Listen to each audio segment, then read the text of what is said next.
Marcy Rousso here at WMODA, the Wiener Museum of Decorative Arts, to participate in the Mermaid's Tale event. And here we have Ranu, Hi everyone. a beautiful mermaid who volunteered to wear one of my glass pieces. I am a glass artist, originally a fashion designer. Now I do more glass art, and I combined the fashion and the glass art together and began to make wearable pieces. So for this particular event, the piece is inspired by the underwater, the ocean, and many of my pieces, whether they're wearable or sculptural, are inspired by the ocean.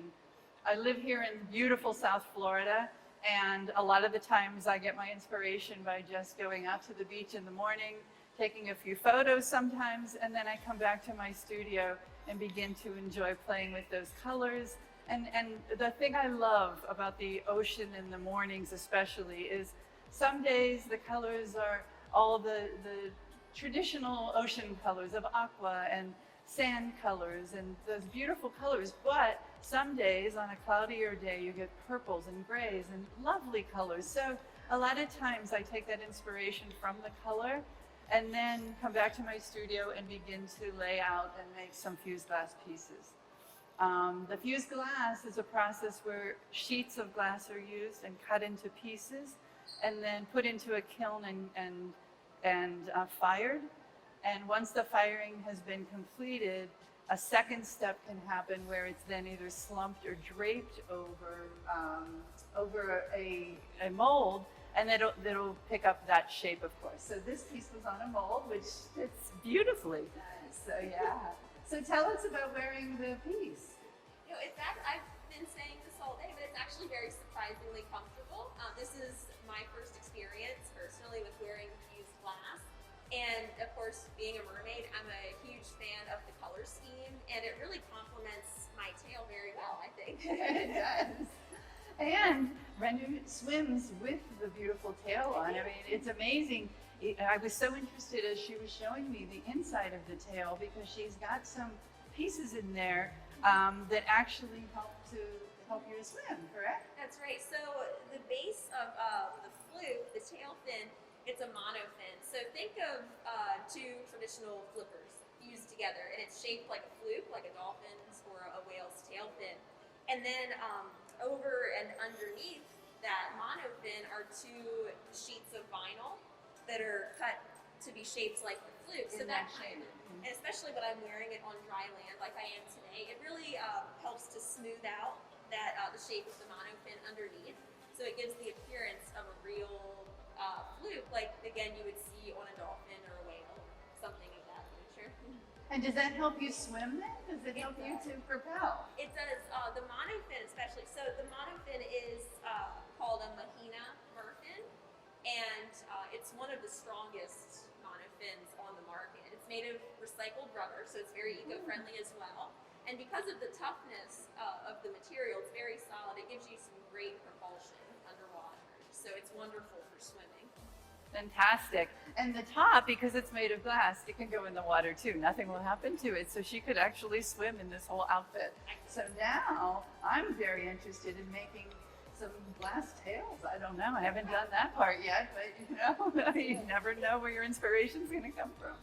These fabrics were donated by Valley Forge Fabrics, which is a company out of Broward County in Pompano Beach.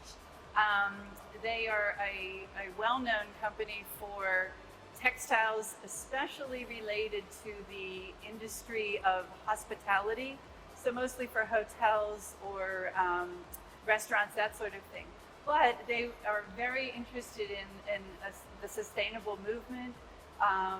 They do lots of different projects involving sustainability. They even manufacture fabrics and have fabrics that are with eucalyptus and some other sustainable textiles and fibers.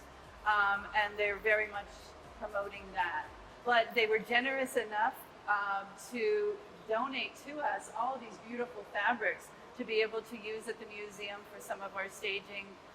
You'll be seeing some things for the next exhibit, Ardmore, which we will be doing some kind of other staging using some of their fabrics or possibly drapes. We're not even sure yet, but they've donated many pieces for us, and it's really helping us. As a matter of fact, the other thing that you'll probably see in the next few minutes is works from Tatiana Koshane. She made garments that are in one of the other galleries here that are too made of these fabrics from Valley Forge. So we do thank them for their generous donation. Glass works, which have been on the runway in many exhibits, and we're very fortunate to have them on sort of semi-permanent display. We've got them appropriately as part of our carnival and cabaret exhibition. Always seems to me as this is all about party going and having fun with your wonderful outfits. And we have on the platform there also another of the costumes created by the students of the Art Institute of Fort Lauderdale that Chelsea and other great teachers were involved in training the fashion designers of the future. And this one again also seemed to have a real flair and a feel for the entertaining world of cabaret and carnival. And a little bit of octopus in there. I don't know. Oh yeah, I'm wondering about that. Of course, we're seeing everything like that. I told you. We're not seeing anything without being under the water at the moment. So tell us a little bit about these fabulous outfits as well. Okay, the one over here is one that I was really working with recycled products. I love working with recycled and found pieces. So this piece, I was really inspired to try to create a glass piece that had movement to it. And those things really contradict each other because glass, once it's fused, is solid and stays more stationary. So to be able to create something that had movement, I was thinking about in the fashion world, it would be fringe. So I thought, how can I create fringe out of glass? So from a place called Trash to Treasure, I picked up a box of treasure, which was culture tubes, like test tubes. Of course, they were brand new, from 1975, but brand new. And I was able to embed a chain into each test tube and then put it into my kiln, and the heat, made the glass warm, and it squished in and held each chain in it. So it created something that would move, and these do move, and on a runway, when a girl's wearing them, you really get this amazing, spin and this wonderful thing that happens, and of course the sound. We know the sound of glass. When people hear glass chiming together, we all know that that's dangerous. There's something about it. So it adds a certain element of danger to it, which I really loved. And then the jacket was made of, again, recycled fabrics, and you can see here I used the pipe that one would put on their dryer vent. Oh yeah. That's what this is made of. So a lot of times I use unconventional materials to be able to work on pieces. The glass piece itself, though, is a fused glass corset done in a metallic gold and black. This is all glass. And again, wearable piece. And then this piece was actually named Bordeaux, and I made that for one of the events that was hosted here at WMODA for last year, and wanted something to have a very carnival feel to it. I'm always inspired by the designer Paul Poiret, who was from the early 1900s, and he was known for the harem pants and bringing the designs of Russia and the Russian ballet to Europe.